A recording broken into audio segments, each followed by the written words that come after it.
يقدم لكم هذا البرنامج برعاية المؤسسة الوطنية للاتصال، النشر والإشعار أناب.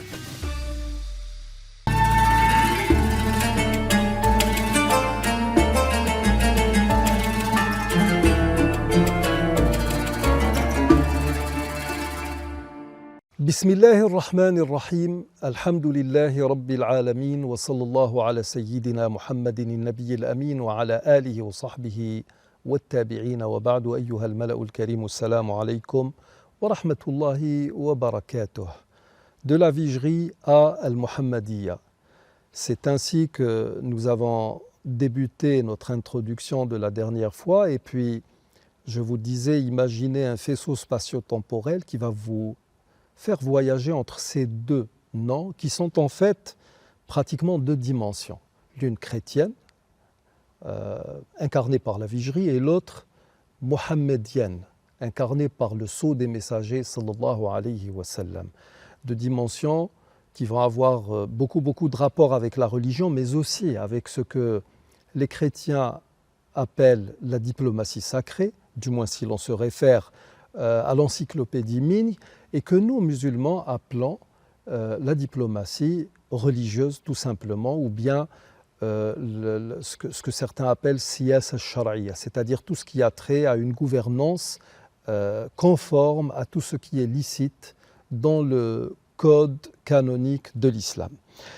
Nous avons cité la Vigerie, nous nous sommes posé une question.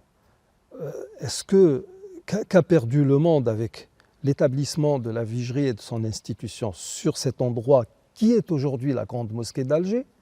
Qu'a gagné le monde, ou que pourrait gagner le monde musulman, le monde, l'humanité de manière générale, avec le retour aux sources de cet espace géographique que nous appelons actuellement le Muhammadiyya. Commençons déjà par donner un aperçu de cette personnalité qui était le cardinal La Vigerie, qui était l'archevêque d'Alger. Dans un de ses discours, baptisé le Toast d'Alger, daté du 18 novembre 1890, ce ministre de Dieu disait, alors qu'il s'adressait à ses compatriotes français et ses coreligionnaires chrétiens, il dit « Quand la volonté d'un peuple s'est légalement affirmée », il parle du peuple français, « quand la forme d'un gouvernement n'a rien de contraire aux principes qui seuls peuvent faire vivre les nations chrétiennes et civilisées ». Là, il est en quelque sorte dans l'adhésion de l'Église à cette forme, à la forme laïque que prônaient les gouvernements français de l'époque, après la Révolution française. Quand pour tenter d'arracher son pays aux abîmes qui les menacent, il faut l'adhésion à cette forme de gouvernement. Le moment vient de déclarer enfin l'épreuve faite et de sacrifier tout ce que la conscience et l'honneur ordonnent à chacun de nous de sacrifier pour le salut de la religion et de la patrie. Il s'agit de la religion chrétienne et de la patrie française qui, dans cette logique, vont faire bon ménage alors que le gouvernement était laïque et que, normalement, le mode de gouvernance souhaité par l'Église de Rome a toujours été théocratique, c'est-à-dire le pouvoir appartient à Dieu. C'est ce que j'enseigne autour de moi et ce que je souhaite voir enseigner en France par tout notre clergé. Et en parlant ainsi, je suis certain de n'être désavoué par aucune voix autorisée. Il dit cela parce qu'à l'époque, le pape de l'époque était de cet avis. Il fallait que l'Église emboîte le pas aux grandes puissances coloniales dans ce qu'elle faisait. Et c'est ce que beaucoup d'historiens vont reprocher à la Vigerie, c'est qu'il n'a jamais rien dit au sujet de toutes les exactions dont a été auteur cette colonisation française.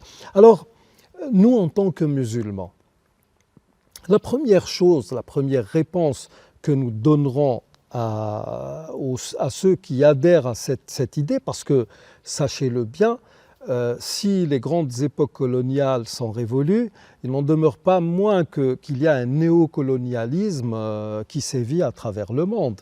et qui n'utilise plus des balles, des armées, des contingents militaires pour asseoir son pouvoir, mais il y a des modes plus subtils. On va passer par une multitude d'organismes qui vont asservir les peuples, qui vont profiter des ressources et des richesses des pays pauvres, des pays.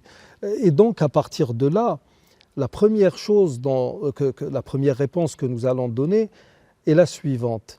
Est-ce que vous, la Vigerie, en disant tout cela, est-ce que vous étiez vraiment sur le droit chemin en combattant Mohammed sallallahu alayhi wa sallam et sa religion, ou étiez-vous en tort?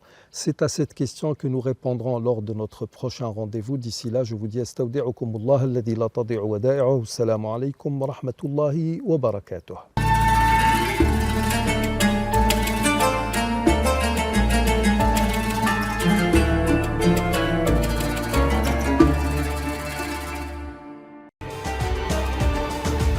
قدم لكم هذا البرنامج برعاية المؤسسة الوطنية للاتصال، النشر والإشعار، أناب.